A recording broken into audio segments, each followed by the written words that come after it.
लागते का नाही तुम्हाला? ऊन म्हणून जमतं का गं बाई शेतकऱ्याला? ऊन म्हणून खायला मिळेल का आम्हाला? आमचा काय नोकरीचा पैसा आहे का? कष्टाचा पैसा आहे बाई आमचा. ते तिथं लांडगा माया इथं असं मागून बघतोय मला लांडगा. चंद्र तुझ्यासाठी, ही रात तुझ्यासाठी, आरास ही फुलांची गगनात तुझ्यासाठी. हाय हॅलो नमस्कार मंडळी. आज अचानक मम्मीला सरप्राईज देण्याचा प्लॅन केला. घरी आले तर इथं मला सरप्राईज भेटलं. मम्मी आणि आई दोघी पण डोंगराच्या पायथ्याच्या शेतात गेले होते. मग काय, एका पोरग्याला कन्व्हिन्स केलं तिकडे नेऊन सोडवण्यासाठी.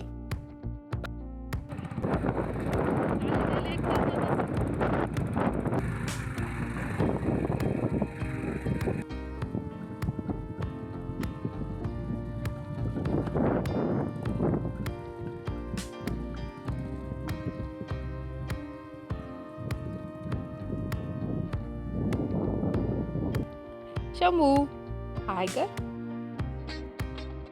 फायनली शेवटी शेतात पोचलेच. वरून सूर्यनारायण आगीचे गोळे फेकण्यात ऑलरेडीच बिझी होते. अक्षरशः डोक्यावरती सूर्य आलेला आहे. आणि हे खालचं शेत आमचं, इकडे आमचं कांदा काढण्याचं काम चाललेलं आहे मम्मीचं. चला मम्मीचं ह्यांचं काय चाललंय पाहूयात. चला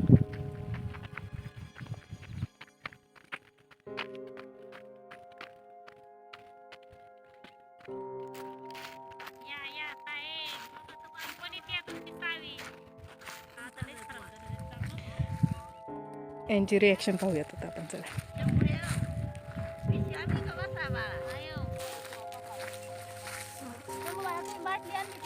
फोटो काढते का माझा? फोटो काढती, फोटो हा? फोटो काढती तुझा. माझा ना? ऊन लागतंय का नाही तुम्हाला? ऊन म्हणून जमतं का गं बाई शेतकऱ्याला? ऊन म्हणून खायला मिळेल का? हो, ऊन म्हणून खायला मिळेल का आम्हाला? आमचा काय नोकरीचा पैसा आहे का? कष्टाचा पैसा आहे बाई आमचा उन्हाचा.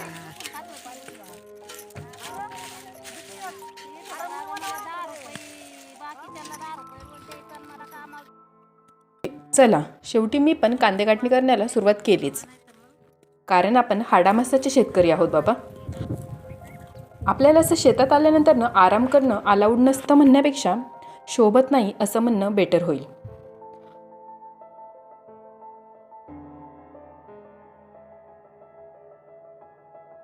उन्हामुळे आणि कांद्यांमुळे डोळ्यांची आग होत होती, त्यामुळे गॉगल लावून काम करण्याची ट्रिक जरा युजफुल होते का पाहिलं. काय तुला पडलंय पण ते सांगतात का तसं मला? लिटरली मी कांदे काटायला बसून फक्त 1 तास झालेला आहे आणि एवढं ऊन लागत आहे की अक्षरशः ते सहनच होत नाही आहे. त्यामुळे सावलीला थोडे कांदे नेऊन टाकले आणि तिकडे जाऊन सगळ्यांसोबत कांदे काटण्याचा प्लॅन केला. पण इकडे कोणी माझ्यासोबत सावलीला येऊन कांदे काटायला रेडीच होत नाही आहे. ॲक्च्युली यांचं असं म्हणणं आलं की सावलीत बसून कुठे शेती होते का? किती कन्व्हिन्स केलं तरी कोणीच ऐकत नाही आहे. या उलट मलाच बोलत आहेत की तुला सवय नाही आहे, तूच सावलीत जाऊन बस म्हणून. आता काय बोलायचं असं म्हटल्यानंतर शेतकरी ते शेतकरीच असतात, हे खरंच आहे. आजीला त्यांना सांग. लाडक्या बहिणीचं नाही जमत बाळा. सरकारचा पैसा घेऊन नाही जमत, कष्टाचा घेतोय म्हणून सरकार आम्हाला लय भाव देतं या. कांद्याला उगाच 50 रुपये किलोचा भाव दिला काय सरकारने? वेळ पण दिलाय होय. खरं सांगायचं झालं तर सध्या कांद्याला बिलकुलच बाजारभाव नाही आहे. पण हातातोंडाशी आलेला घास सरकारच्या घशात घालणं आणि शेतकऱ्याच्या पिकाला कायमच कमी भाव देणं, हाच तर आहे आपला कृषीप्रधान महाराष्ट्र आणि भारत देश. चला मंडळी, कोणच इकडे येत नाही. आता मीच हे कांदे काटायला घेते. आत्ता 1 वाजलेली आहे आणि दुपारचं एवढं प्रखर ऊन आहे, एवढं प्रखर ऊन आहे की खरंच उन्हाळ्यापेक्षाही जास्त ऊन आहे. आणि आता मला 2 वाजता जेवण करायचं आहे. त्यानंतर पाहूयात आपण 1 तासात माझ्याकडून किती कांदे काटून होत आहेत. एवढे आपल्या समोर आहेत. चला भेटूयात 1 तासानंतर. तर मी सुरुवात करते कांदे काटायला. ओके, इकडे आमचा शंभू राजा झोपलेला आहे. झोपलेला नाही म्हणजे टाइमपास चाललाय त्याचा. अशी असते शेतकऱ्यांची लाईफ. त्यांना ऊन सावलीचा काही फरक पडत नाही. काम म्हणजे काम.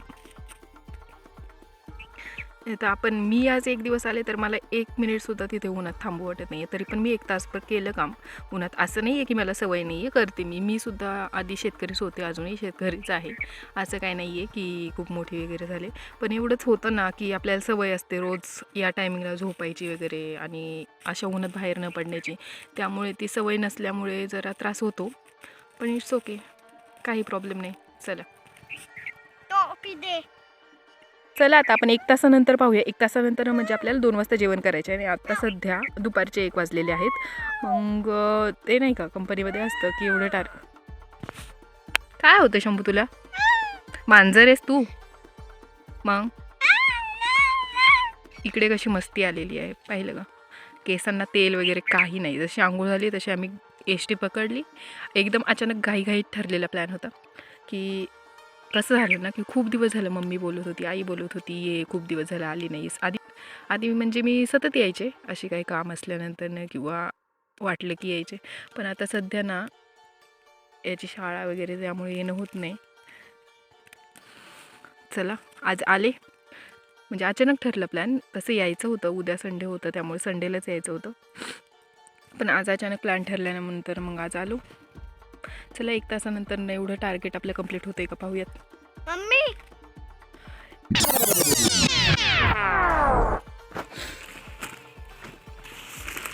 जेवायला चला. 1 वाजल्यापासून मी ह्या कांदे काटत होतो. पण मावशी 1 वाजता सुरुवात केली होती ह्या अडिगाला. म्हणलं 2 वाजेपर्यंत होईल. तो अजून आहे तिथं जागेवरती आहे. भरपूर कांदे काटलेले आहेत मी, तरी पण तो तसंच दिसत आहे. 4 किलो काटलं का? आई चल, भूक लागून गेली.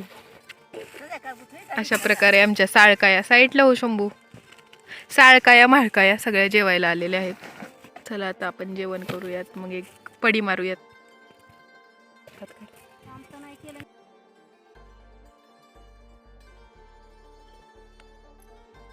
दर मिरची तुला खायची आहे ना?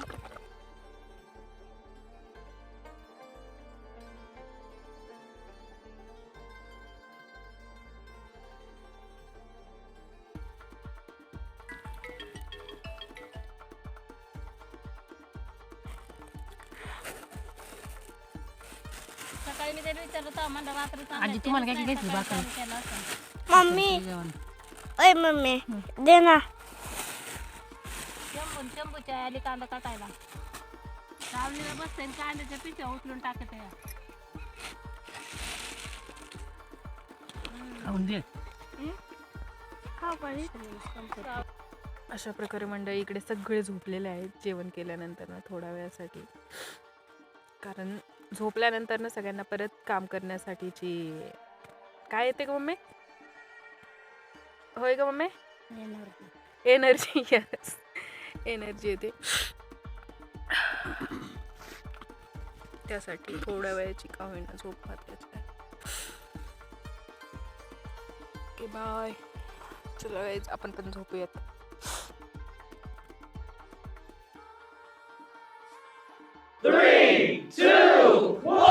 रोजची 3 तासाची झोप आज अर्ध्या तासांवरती संपून शेवटी मी पण या सर्वांसोबत आता कामाला लागत आहे.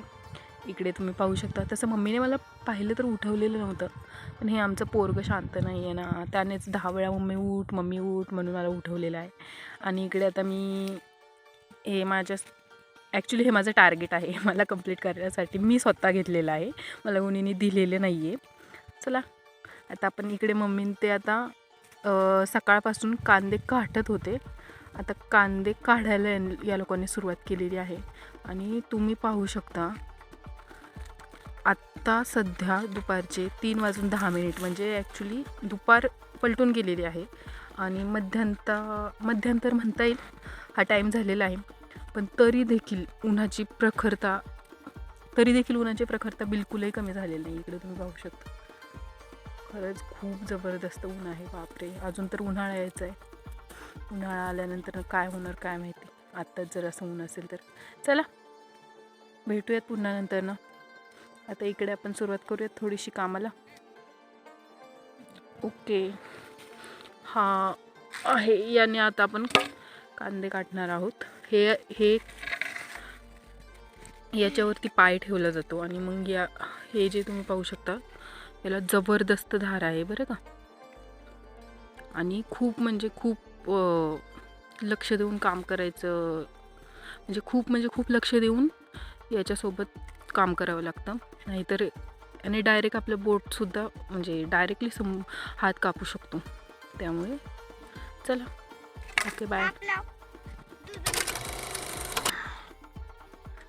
इकडे पाहू शकता तुम्ही मंडळी, आत्ता इव्हिनिंगचे 5 वाजलेले आहेत आणि आमचे पप्पा आलेले आहेत. आणि येताना त्यांनी आमच्यासाठी, माझ्यासाठी आणि शंभूसाठी 2 बिस्लेरीच्या बॉटल्स आणलेल्या आहेत. इकडे पाहू शकता, तिथे एक आहे, इथे एक आहे आणि इकडे एक आहे. ॲक्च्युली त्यांना वाटलं की मी पाणी हे पिणार नाही, हे फिल्टरचंच पाणी आहे. फायनली मंडळी आपलं टार्गेट कंप्लीट झालेलं आहे, जे मी स्वतःसाठीच घेतलेलं होतं. ॲक्च्युली दुपारी 1 वाजता आम्ही इथे खूप सारे कांदे आणून टाकलेले होते, जे मी मम्मीला आणि बाकी साऱ्यांना बोलत होते की आपण सावलीला येऊन सगळेजण करूयात आणि नंतर इथलं कंप्लीट झाल्यानंतर ना आपण उन्हात जाऊन मग नंतर करूयात. पण कोणीही माझं ऐकलं नाही. ते सगळे बोलले तू एकटी कर इथे सावलीत बसून, आम्ही इकडे करतो. असं काम होत नाही. आणि इकडे तुम्ही पाहू शकता ते सगळेजण उन्हात हे करत आहेत. आणि इकडे मी माझं टार्गेट कंप्लीट केलेलं आहे. ॲक्च्युली काय होतं ना, ज्यावेळेस आपल्याला सवय नसते या सगळ्या गोष्टींची, म्हणजे आधी मी हे सगळं काम करत होते, पण आता खूप महिने झाले गॅप पडलेला आहे किंवा नाही का सवय लागलेली आहे अशा रोज असं काम करत नाही ना आपण. त्यामुळे याचा त्रास जरा होतो, पण इट्स ओके, आपण करू शकतो. याचं पण म्हणजे नाही का आपण कधीही कुठेही गेलो तरी हे काम करण्याचे आपल्यात हे पाहिजे, म्हणजे प्रत्येक काम आपल्याला यायलाच पाहिजे. त्यामुळे आपल्याला आपल्या शेतीची लाज नाही तर माज असावा, आणि मला तरी आहेच. त्यामुळे मला हे शेतात वगैरे काम करताना बिलकुल कशाची लाज वाटत नाही. ओके चला, तर आपण जाऊयात मम्मीच्या त्यांच्या तिकडे, त्यांच्या मागे त्यांनी जे आता कांदे उपटत आहेत ते काढण्यासाठी. कांदे उपटत आहेत म्हणजे त्याला कांदे काढणे असे बोलतात. ओके, 6 वाजून गेलेले आहेत आणि इकडे तुम्ही पाहू शकता ज्याला बोलतात शिळूपं वगैरे असं झालेलं आहे. आणि आता आम्ही घरी निघालेलो आहोत आणि शंभू आणि शंभूची पंजी आजी गाडीवरती येणार आहे पप्पांसोबत. चला ओके बाय. आता मला खूप लांब चालत जायचे. सकाळी येताना तुम्ही पाहिलेलंच आहे की मी गाडीवरती आले होते ॲक्च्युली येताना, पण आता जाताना आम्ही चालत चाललेलो आहोत, कारण सकाळी येताना खूप ऊन होतं आणि येताना सोबत पण कोण नव्हतं. शंभू आणि मी दोघेच होतो. त्यामुळे मग एका बहिणीच्या मुलाला सोडायला सांगितलं होतं, तर त्याने आम्हाला इथं आणून सोडलेलं होतं. तर बाय द वे शेत हे खूप लांब, म्हणजे डायरेक्टली ह्याच्या डोंगराच्या एकदम पायथ्याशी आहे. आणि दुसऱ्या टोकाला इकडून तुम्ही पाहू शकता एक छोटंसं असं पांढरं व्हाईट कलरचं तुम्हाला दिसते का, ती आमच्या गावची म्हणजे तक्रातवाडी गावची शाळा आहे. आपल्याला तिकडे जायचं आहे. आता मी झूम करून दाखवलेलं आहे. इतक्या म्हणजे एवढ्या लांब आपल्याला आता सध्या चालत जायचं आहे. चला तर मग निघूयात. हे पण आमचं शेत आहे, ज्यातले कांदे इराळून बोलतात, इराळून काढलेले आहेत, बाकी ठेवलेले आहेत. कांद्यांना बिलकुलही बाजार नाही आहे. काय घेते मम्मी? मग आम्ही दमलेले दिसत आहेत, त्यामुळे इकडे बसलेले आहेत आरामाला. खूप लांब चालत जायचे त्यामुळं. येतोय का बाय द वे तुम्हाला? थोडा येत असेल, कारण ती डोंगराच्या बॅक साईडने चाललेली आहे. त्याच्या मागून ट्रेनची ॲक्च्युली रेल्वे ट्रॅक गेलेला आहे ना. कोल्हापूर, पुणे, बँगलोर, कोयना एक्सप्रेस याच वेळेने जाते. इकडे तुम्हाला बिलकुल काहीही दिसणार नाही. आणि इथे जंगली प्राणी येतात. जंगली प्राणी म्हणजे लांडगा येतो इकडे, हो की नाही मामी? लांडगा येतो ना. अजून काय येतं? हरण ठीक आहे, हरिण थोडीच कोणाला काय करतं, पण लांडगा येतो ना. हरिण आलते का? हरिण इकडे खूप सारे पाहायला भेटतात. ॲक्च्युली आम्ही लहानपणापासून पाहतच आलेलो आहे. या डोंगरावरती आम्ही आमची शेळी वगैरे घेऊन जायचो. आई पप्पा वगैरे सगळे गेले, आता आम्ही चालत जाणार. लांडगा इथं येतं का? इकडे इकडे हरिण येतं, हरिण. समोरून विमान चाललेलं आहे, आपल्याला दिसत नाही. हां, हे बघा दिसतंय थोडं थोडं थोडं थोडं. अशी असते गावाकडची संध्याकाळ. टोपलं डोक्यावर घ्यायचं आणि आपल्या घराकडे निघायचं. घरी जाऊन मस्तपैकी स्वयंपाक करायचा, खायचं प्यायचं आणि परत उद्या शेतात यायचं. बस. त्याच्यामुळे आम्हाला काही व्यायामाची गरज पडत नाही. हां, म्हणजे हे मला टोमने चाललेले आहेत, आम्हाला काही व्यायामाची गरज पडत नाही. कारण नाही म्हणलं लाईट गेली आहे म्हणून म्हणलं इथं पुढे जाऊन त्या खांबावर लाईट दिसते का बघाव. मी त्या तिथं लांडगा माया इथं असं मागून बघतोय मला लांडगा. आणि गोपाळानं गोकुळ तिथं होती ना. ए लांडगा बघ मागे, लांडगा बघ माघारी बघ. ती अशी ट्रेन झाली माझी, तुम्हाला काय सांगू. लय गावाला. लांडगा काय बारीक नव्हता माझ्या कमरेला लागत होता त्याला. इथं होतं का लांडगा? इथं सत्ता. ती काय त्या गाडीपासून सांगतोय मला मागं लांडगा वागं. ते बी न्यार बघत आता लांडगा आहे का कुत्रे. आणि सकाळच्या 7:30 वाजल्या तो माणूस घाबरते ना. मग भूक लागली.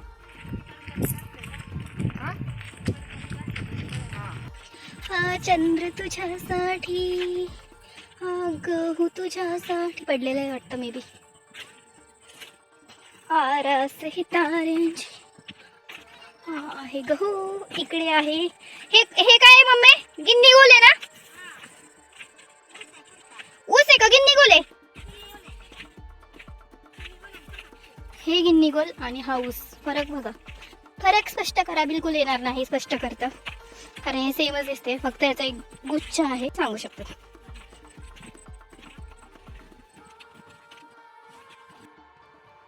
ही आहे विहीर. वाव, काय जबरदस्त फुलं आहेत ना. ही फुलं कशाची आहेत? चांदणीची आहेत की बिजलीची आहेत? बिजली. हा चंद्र तुझ्यासाठी, ए रात तुझ्यासाठी, आरास ही फुलांची गगनात तुझ्यासाठी.